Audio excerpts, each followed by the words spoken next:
नमस्कार दोस्तों, पिछली क्लास में हमने पढ़ा था रासो साहित्य की प्रथम रचना विसलदेव रासो के बारे में। अब हम पढ़ेंगे पृथ्वीराज रासो।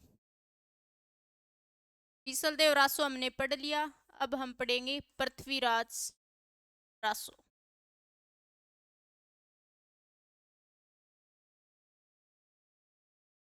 पृथ्वीराज रासो का जो रचना काल है वो है 1168 ईस्वी। रचना काल है 1168 ईस्वी। 1168 ईस्वी है डॉक्टर नगेंद्र के डॉक्टर नगेंद्र जो सर्वमान्य है। 1168 ईस्वी और इसके रचनाकार है चंद बरदाई। पृथ्वीराज रासो के रचनाकार है चंद बरदाई। विसल देव रासो थी 1155 ईस्वी और रचनाकार थे नरपति नालय। पृथ्वीराज रासो है 1168 ईस्वी, रचनाकार है चंद बरदाई। आचार्य रामचंद्र शुक्ल जी ने हिंदी साहित्य का प्रथम महाकाव्य तथा चंद बरदाई को प्रथम महाकवि माना है। शुक्ल जी ने पृथ्वीराज रासो को हिंदी साहित्य का प्रथम महाकाव्य कहा है। प्रथम महाकाव्य और इसके रचनाकार है चंद बरदाई। चंद बरदाई को इन्होंने प्रथम महाकवि माना है। प्रथम महाकवि शुक्ल जी ने प्रथम महाकाव्य पृथ्वीराज रासो को माना है और हिंदी साहित्य के प्रथम महाकवि चंद बरदाई को माना है। तो इस रचना में कुल पदों की जो संख्या है वो है 16,306। कुल पदों की संख्या 16,306 कुल पद। पृथ्वीराज रासो में कुल पद है 16,306। इस रचना का जो विभाजन है वो गुणोत्तर समयों यानी गुणोत्तर कांड या समयों में हुआ है। इस रचना का विभाजन विभाजन है वो गुणोत्तर समयों या कांड हुआ है। कुल पद है 16,306, विभाजन गुणोत्तर समयों में। इस रचना में छंद है वो 68 प्रकार के छंदों का प्रयोग किया गया है। पृथ्वीराज रासो रचना में 68 प्रकार के छंदों का प्रयोग हुआ है। छंद 68 प्रकार के छंदों का प्रयोग हुआ है। तो इन 68 छंदों में जो 96 छंद है वो उसकी प्रधानता सबसे ज्यादा देखने को मिलती है। 68 छंदों में 96 छंद की प्रधानता सबसे ज्यादा है। 96 छंद की प्रधानता इस रचना में देखने को मिलती है, इसलिए 96 छंद है वो चंद बरदाई का प्रिय छंद है। चंद बरदाई का सबसे प्रिय छंद है।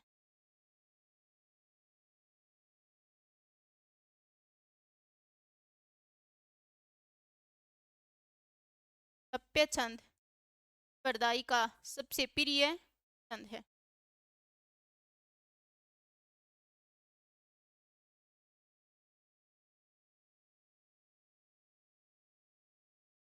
पृथ्वीराज रासो में 68 प्रकार के छंदों का प्रयोग हुआ है और 96 छंद की प्रधानता देखने को मिलती है। इसी आधार पर 96 छंद है वो चंद बरदाई का प्रिय छंद है। इस रचना में वीर तथा श्रृंगार रस की प्रधानता है। वीर तथा श्रृंगार रस की प्रधानता देखने को मिल रस है वीर तथा श्रृंगार रस।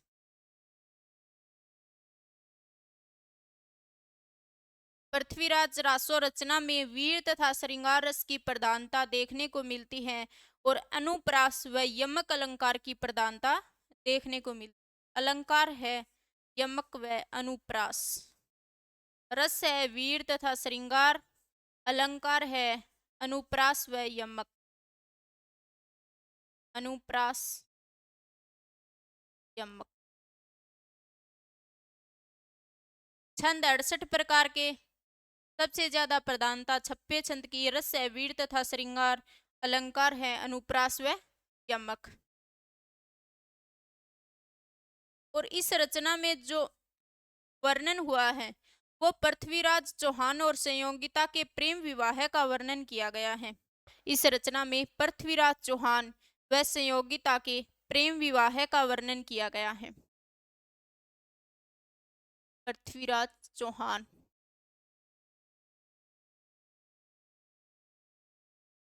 व संयोगिता के प्रेम विवाह का वर्णन है। प्रेम विवाह का वर्णन है। पृथ्वीराज रासों में पृथ्वीराज चौहान और संयोगिता के प्रेम विवाह का वर्णन है, जबकि विसलदेव रासों में विसलदेव तृतीय और राजमती के प्रेम विवाह का वर्णन था। तो इस रचना में नायक है वो है पृथ्वीराज चौहान और नायिका है संयोगिता। नायक पृथ्वीराज चौहान और नायिका संयोगिता, जबकि विसलदेव रासों में नायक विसलदेव तृतीय और नायिका राजमती थी।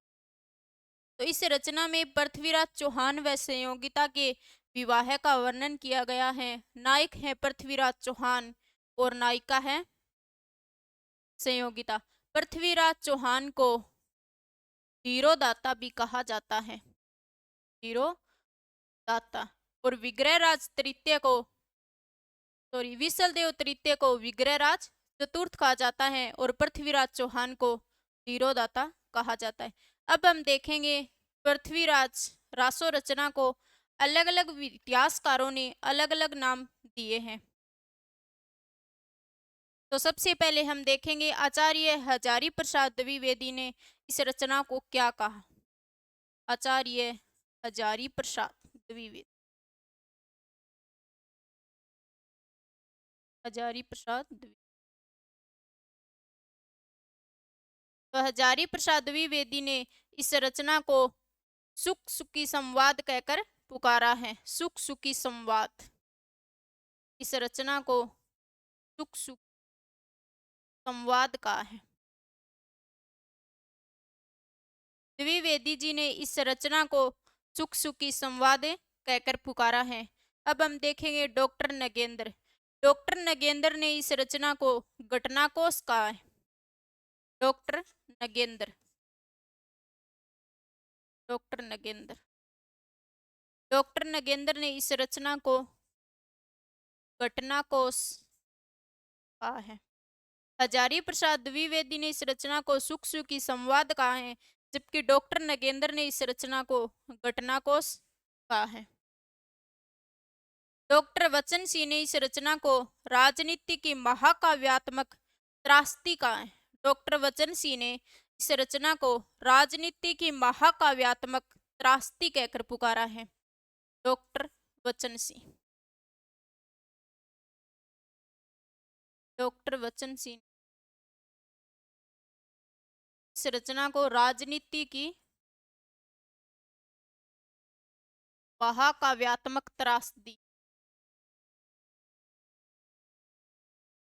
महाकाव्यात्मक त्रासदी कहकर पुकारा है। वचन सिंह ने राजनीतिक महाकाव्यात्मक त्रासदी कहा है और बाबू गुलाब राय ने इस रचना को स्वाभाविक विकासशील महाकाव्य कहा है। बाबू गुलाब राय, बाबू गुलाब राय,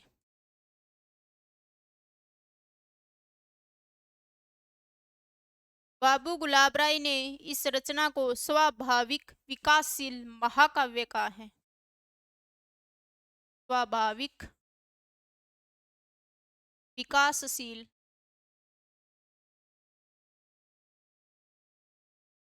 महाकाव्य का है। विकासशील महाकाव्य। बाबू गुलाब राय ने स्वाभाविक विकासशील महाकाव्य कहा है। श्याम सुंदर दास व उदय नारायण तिवारी ने इस रचना को विशाल वीर काव्य कहा है। श्याम सुंदर दास व उदय नारायण तिवारी। श्याम सुंदर दास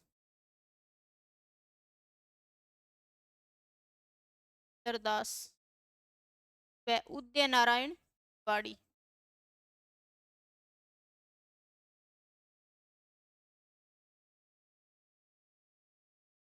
श्याम सुंदर दास व उदय नारायण तिवारी ने इस रचना को विशाल वीर काव्य कहा है। विशाल वीर काव्य, विशाल वीर काव्य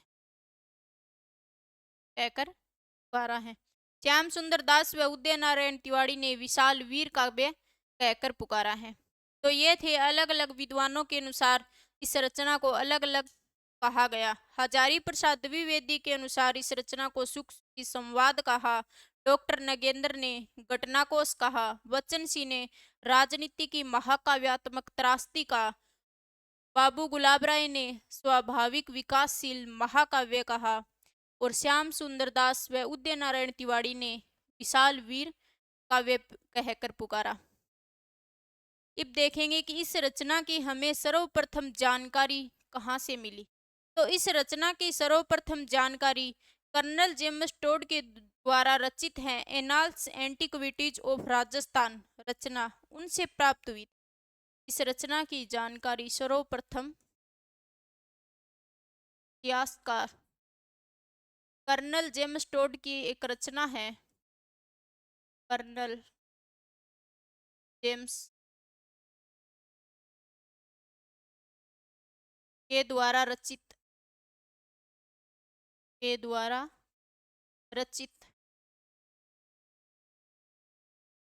की रचना है Annals and antiquities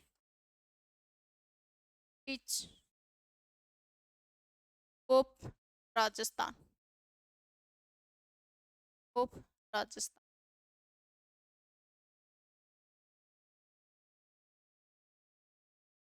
colonel James Tod की रचना है Annals and Antiquities of Rajasthan. इस रचना से हमें पृथ्वीराज रासो के बारे में सर्वप्रथम जानकारी प्राप्त हुई। इस रचना से जानकारी प्राप्त हुई। कर्नल जेम्स टोड की रचना Annals and Antiquities of Rajasthan से पृथ्वीराज रासो की जानकारी प्राप्त हुई थी। तो कर्नल जेम्स टोड ने स्वयं ने अपने इतिहास एक रचना लिखी थी जिसका नाम है संगोप्ता नेम। कर्नल टोड ने इस रचना के एक भाग का प्रकाशन किया था जिसका नाम है संगोप्ता नेम। कर्नल जेम्स टोड ने इस रचना के एक भाग का प्रकाशन किया था। कर्नल जेम्स टोड इस रचना के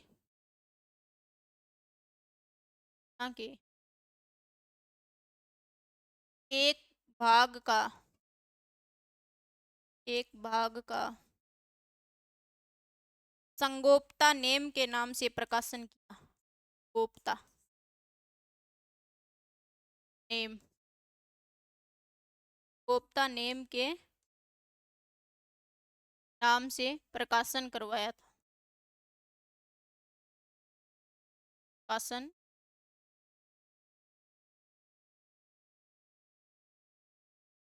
कर्नल जेम्स टोड ने इस रचना के एक भाग का संगोप्ता नेम के नाम से प्रकाशन करवाया था। अब हम देखेंगे आगे। तो ये जो रचना है उसके नायक है पृथ्वीराज चौहान और रचनाकार है वो है चंदवरदाई। तो पृथ्वीराज चौहान और चंदवरदाई दोनों मित्र माने जाते हैं।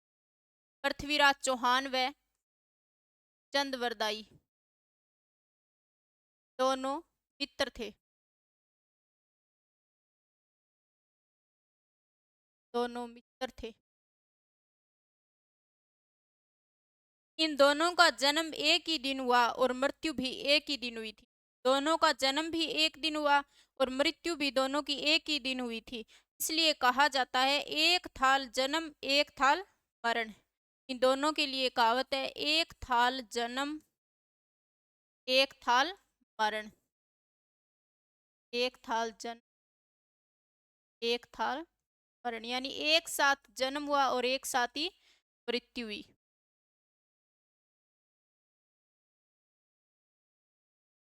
दोनों का जन्म एक ही साथ हुआ और मृत्यु भी दोनों की एक ही दिन है।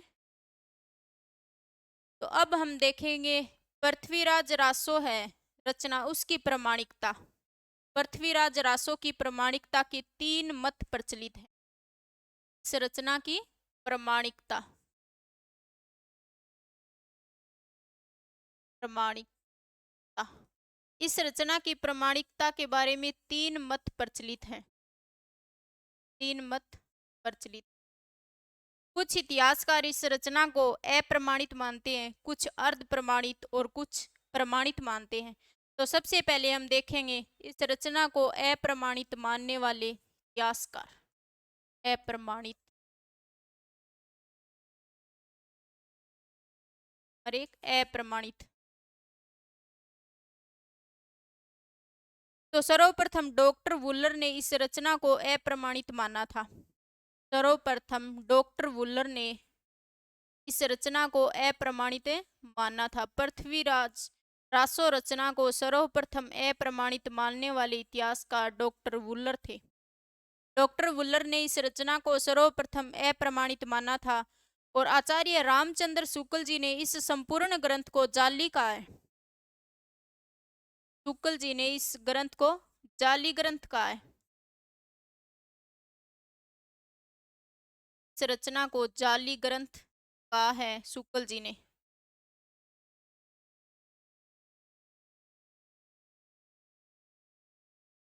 सर्वप्रथम डॉक्टर वुलर ने अप्रमाणित माना, जबकि आचार्य शुक्ल जी ने इस ग्रंथ को जाली ग्रंथ कहकर पुकारा है।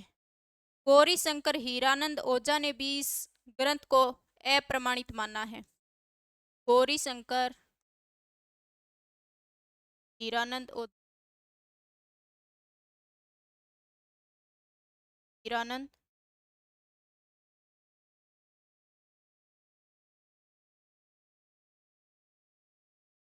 अगले इतिहासकार है कविराज मुरारीदान श्यामलदान।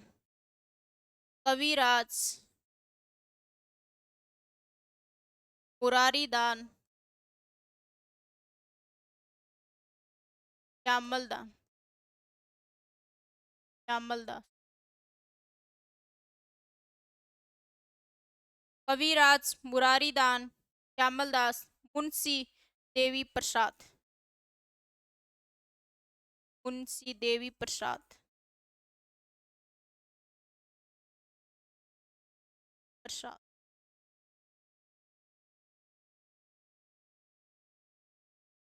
मुंशी देवी प्रसाद मोतीलाल मेनारिया। मोतीलाल मेनारी।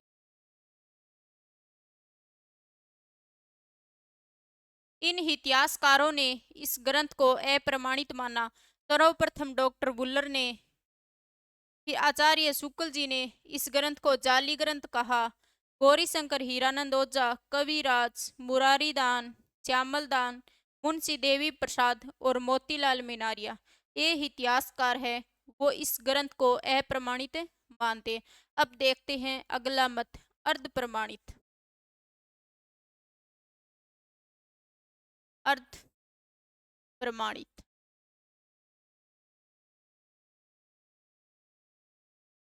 अर्ध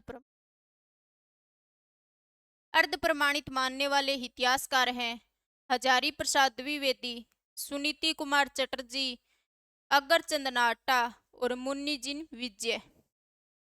अर्ध प्रमाणित मानने वाले इतिहासकार हैं हजारी प्रसाद द्विवेदी। हजारी प्रसाद द्विवेदी, सुनीति कुमार चटर्जी।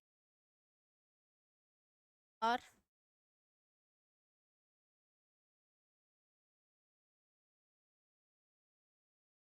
चटर्जी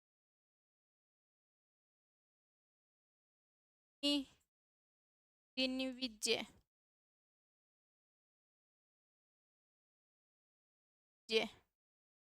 हजारी प्रसाद द्विवेदी, सुनीति कुमार चटर्जी, मुन्नी जी विजय, अगरचंद नाहटा।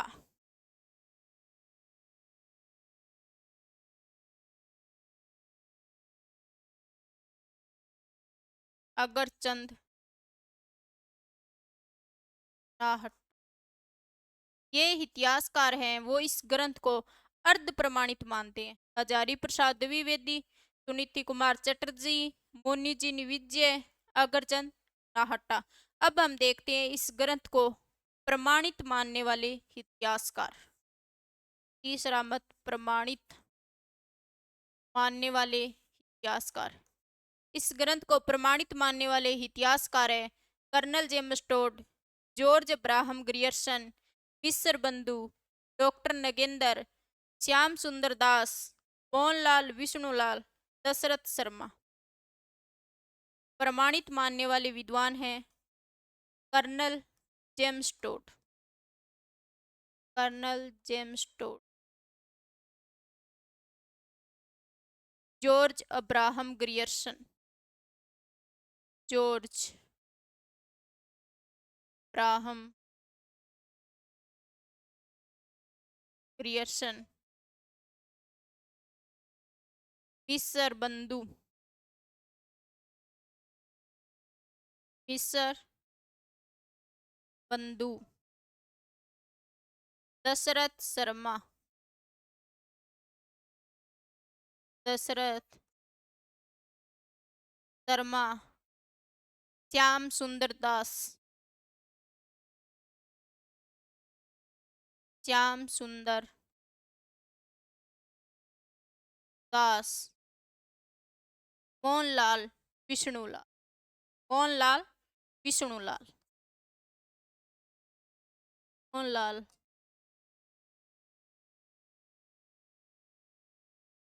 विष्णुलाल। ये इतिहासकार है, वो इस ग्रंथ को प्रमाणित मानते हैं। Colonel James Tod, George Abraham Grierson, Mishra Bandhu, Dasharath Sharma, Shyam सुंदर दास, मोहनलाल विष्णुलाल।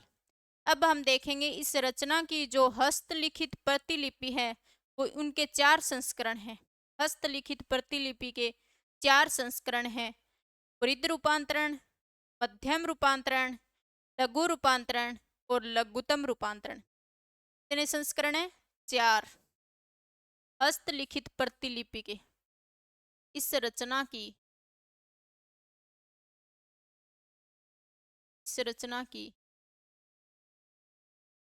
हस्तलिखित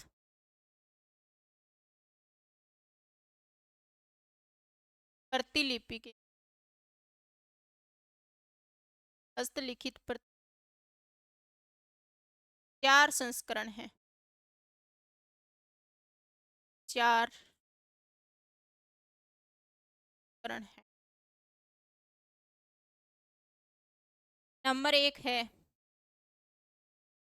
4 संस्करण है। नंबर 1 वृद्ध रूपांतरण, वृद्ध रूपांतरण।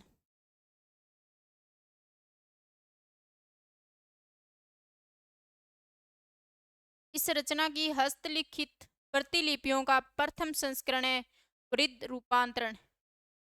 इस रूपांतरण में गुणेत्तर समय यानी कांड है, कांड है गुणेत्तर। वृद्ध रूपांतरण में गुणेत्तर समय व कांड है 16,306 पद हैं। पद है 16,306 पद है। और इस रूपांतरण का जो सर्वप्रथम प्रकाशन नागरी प्रचारिणी सभा काशी के द्वारा किया गया था। प्रकाशन प्रकाशन नागरी प्रचारिणी सभा काशी, प्रचारिणी सभा काशी। प्रकाशन नागरी प्रचारिणी सभा काशी के द्वारा, और इसकी जो हस्तलिखित प्रतिलिपि है वो उदयपुर संग्रहालय में सुरक्षित है। हस्तलिखित प्रतिलिपि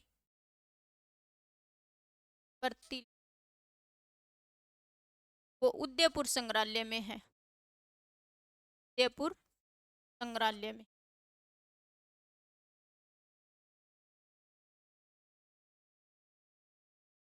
यह था पहला संस्करण। वृद्ध रूपांतरण गुणोत्तर समय कांड है। 16,306 पद हैं और प्रकाशन नागरी प्रचारिणी सभा काशी के द्वारा किया गया, और प्रतिलिपि है जो हाथ से लिखी हुई प्रतिलिपि है वो उदयपुर संग्रहालय में सुरक्षित है।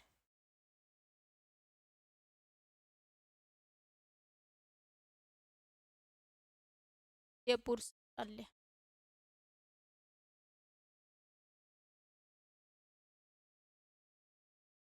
में। यह था प्रथम संस्करण। अगला संस्करण है वो है मध्यम रूपांतरण। नंबर 2 मध्यम रूपांतरण।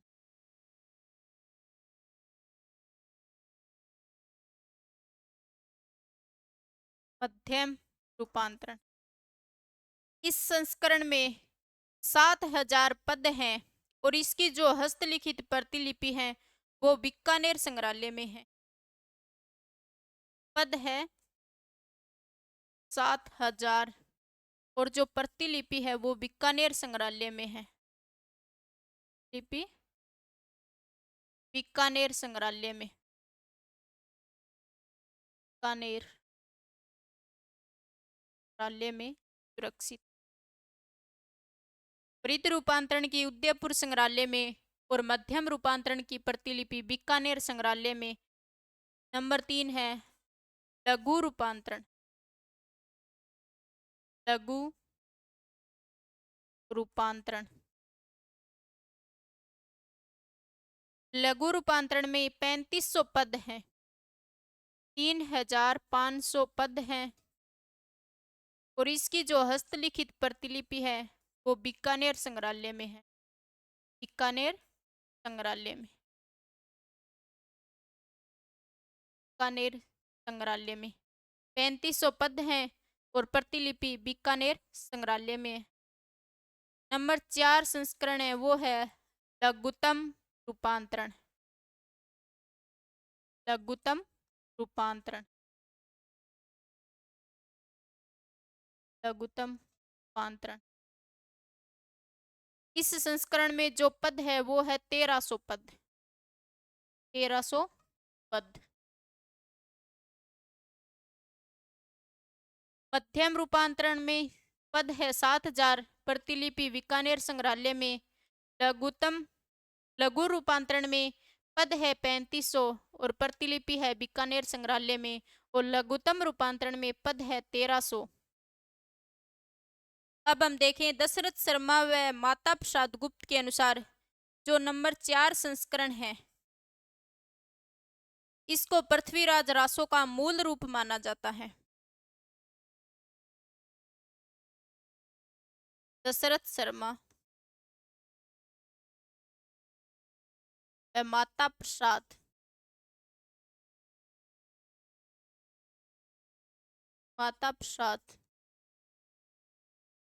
गुरु के अनुसार पृथ्वीराज रासो का यह मूल संस्करण है।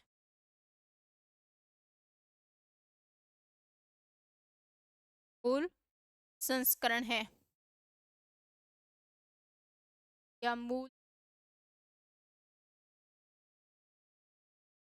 तो ये हमने पढ़ लिया पृथ्वीराज रासो।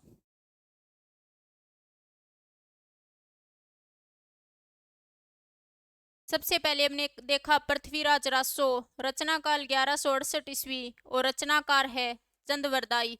1168 ईस्वी है वो डॉक्टर नगेंद्र के अनुसार है।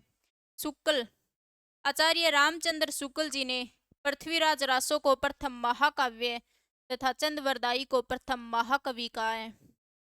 इस रचना में कुल पद है 16,306 और इसका विभाजन किया गया गुणोत्तर समयों या कांडों में। इस रचना में जो छंद है वो 68 प्रकार के छंद है, लेकिन इन सभी में छप्पे छंद है उसकी प्रधानता देखने को मिलती है। छप्पे छंद की प्रधानता होने के कारण चंद बरदाई का छप्पे छंद है वो प्रिय छंद है।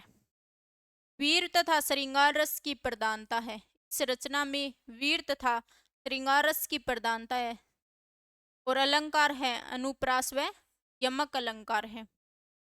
विसल देव रासों में श्रृंगार रस की प्रधानता थी, जबकि पृथ्वीराज रासों में वीर तथा श्रृंगार दोनों रसों की प्रधानता है। अलंकार है अनुप्रास व यमक। पृथ्वीराज चौहान व संयोगिता के प्रेम विवाह का वर्णन है और विसल देव रासों में विसल देव तृतीय व राजमती के प्रेम विवाह का वर्णन था। इसमें पृथ्वीराज चौहान है वो नायक है जिसे धीरोदात्ता भी कहा जाता है और संयोगिता नायिका है। आचार्य हजारी प्रसाद द्विवेदी ने इस रचना को सुख सुखी संवाद कहा है। हजारी प्रसाद द्विवेदी ने इस रचना को सुख सुखी संवाद कहा है, जबकि डॉक्टर नगेंद्र ने इस रचना को घटनाकोश कहकर पुकारा है। हजारी प्रसाद द्विवेदी जी ने सुख सुखी संवाद कहा है, डॉक्टर नगेंद्र ने घटनाकोश कहा है। डॉक्टर वचन सिंह ने इस रचना को राजनीति महाकाव्यात्मक त्रासदी कहा है। राजनीति महाकाव्यात्मक त्रासदी डॉक्टर वचन सिंह ने कहा है। बाबू गुलाब राय ने इस रचना को स्वाभाविक विकासशील महाकाव्य कहा है।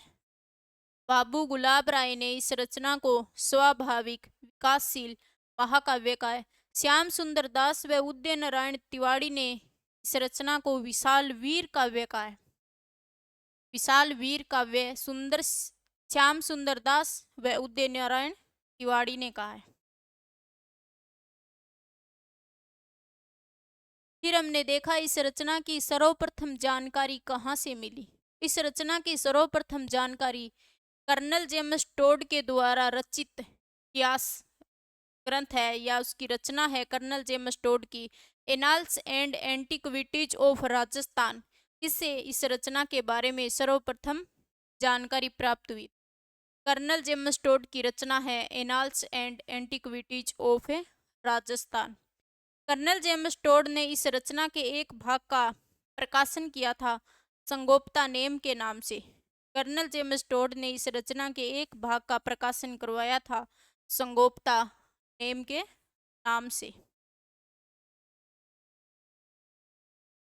फिर हमने देखा पृथ्वीराज चौहान व चंद बरदाई दोनों मित्र थे। इनका जन्म भी एक ही दिन हुआ था और मृत्यु भी दोनों की एक साथ एक ही दिन हुई, इसलिए इन दोनों के लिए एक थाल जन्म और एक थाल मरण कहावत है। फिर हमने देखा प्रमाणिकता। प्रमाणिकता के लिए इस रचना के लिए 3 मत प्रचलित हैं। अप्रमाणित, तो सर्वप्रथम डॉक्टर वुलर ने इस रचना को अप्रमाणित माना। शुक्ल जी ने इस रचना को जाली ग्रंथ कहा। गौरी शंकर, हीरानंद ओझा, कविराज, मुरारी दान, श्यामल दान, मुंशी देवी प्रसाद, मोतीलाल मेनारिया ये इतिहासकार है वो इस ग्रंथ को अप्रमाणित मानते हैं। फिर हमने पढ़ा अर्ध प्रमाणित। अर्ध प्रमाणित मानने वाले इतिहासकार हजारी प्रसाद द्विवेदी, सुनीति कुमार चटर्जी, मुनिजिन विजय, अग्रचंद नाहट्टा ये इस ग्रंथ को अर्ध प्रमाणित मानते हैं। फिर हमने पढ़ा प्रमाणित। प्रमाणित मानने वाले इतिहासकार colonel James Tod, George Abraham Grierson, विसर बंधु, दशरथ शर्मा, श्याम सुंदर दास, मोहनलाल व विष्णुलाल, इन्होंने इस ग्रंथ को प्रमाणित माना है। फिर हमने पढ़ा इस रचना की जो हस्तलिखित प्रतिलिपियों के 4 संस्करण हैं। पहला है वृद्ध रूपांतरण। वृद्ध रूपांतरण में गुणोत्तर समय या कांड है, 16,306 पद हैं और इसका प्रकाशन है वो नागरी प्रचारिणी सभा काशी के द्वारा किया गया और इसकी जो हस्तलिखित प्रतिलिपि है वो उदयपुर संग्रहालय में सुरक्षित है। फिर हमने देखा मध्यम रूपांतरण। तो मध्यम रूपांतरण में 7000 पद हैं और इनकी जो प्रतिलिपि है वो बीकानेर संग्रहालय में है। फिर हमने देखा नंबर 3 लघु रूपांतरण। लघु रूपांतरण में 3500 पद हैं और इनकी जो प्रतिलिपि है वो बीकानेर संग्रहालय में है। फिर हमने नंबर 4 देखा लघुत्तम रूपांतरण। लघुत्तम रूपांतरण में 1300 पद हैं। फिर देखा दशरथ शर्मा व माता प्रसाद गुरु के अनुसार इनका जो मूल रूप संस्करण है पृथ्वीराज रासो का वह लघुत्तम रूपांतरण है। दशरथ शर्मा व माता प्रसाद गुरु के अनुसार मूल रूप संस्करण लघुत्तम रूपांतरण है। आगे की जो परमाल रासो है वो पढ़ेंगे अगली